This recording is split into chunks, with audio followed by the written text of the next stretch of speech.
Day 16 of my Japanese adventure, and after 4 days of wandering the neon-lit alleyways and steaming noodle dens of Osaka, dodging umbrella-wielding grandmas and vending machines that sell everything from warm coffee to underpants for some reason, I find myself at Osaka Station, bidding farewell to a city that somehow smells like grilled octopus and karaoke sweat all at the same time.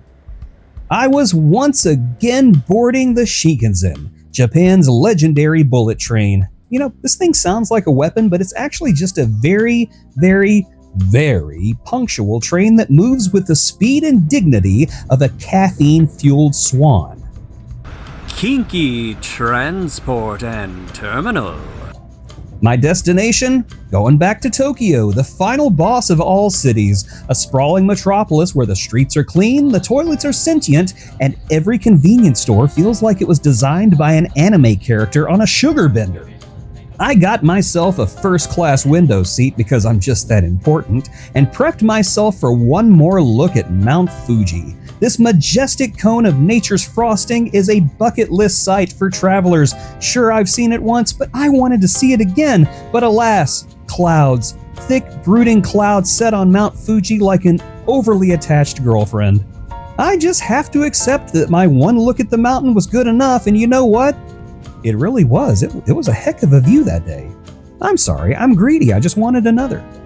After zooming through the countryside at breakneck speed, I arrived and was promptly swallowed by the organized chaos of Tokyo Station. I found my hotel, checked in, and resisted the urge to immediately faceplant onto the bed like a jet-lagged sea otter. But there was no time for naps. I have an important mission. To the Kit Kat Chocolatory!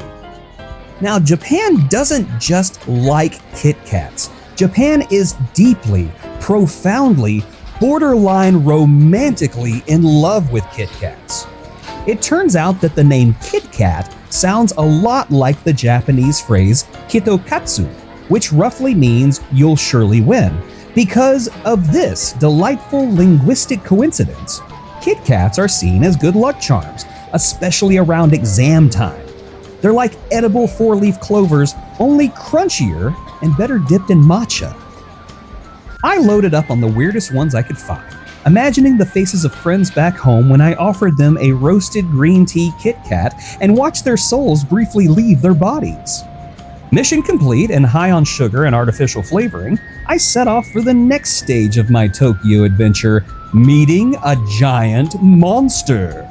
As the sun began to dip behind skyscrapers, painting the sky with soft brushstrokes of orange and soft violet, I headed to Shinjuku, a district that feels like Times Square if it went to cosplay school and then became self-aware. My destination, Hotel Gracery, home to the life-sized Godzilla head perched on the 8th floor.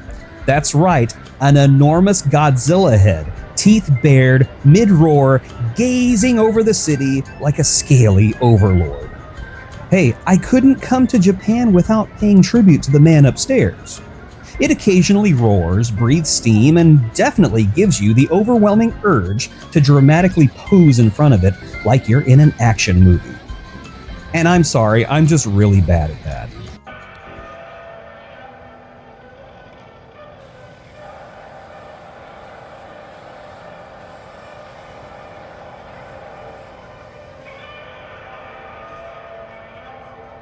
Now, after communing with the king of all monsters, I should have gone straight back to the hotel, but fate had one more treat in store, a glowing Krispy Kreme sign.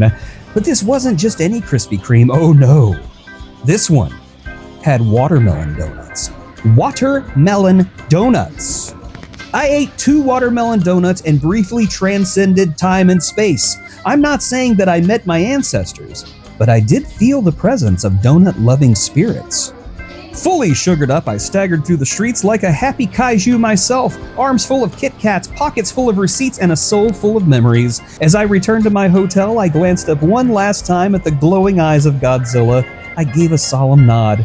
He didn't blink, he never does, but I knew we understood each other.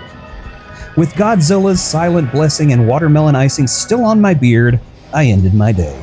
And that, my friends, is how you leave Osaka, arrive in Tokyo, and end up sugar hallucinating in front of a giant monster before bed. 10 out of 10 would do it again, possibly tomorrow, on day 17 of my Japanese adventure.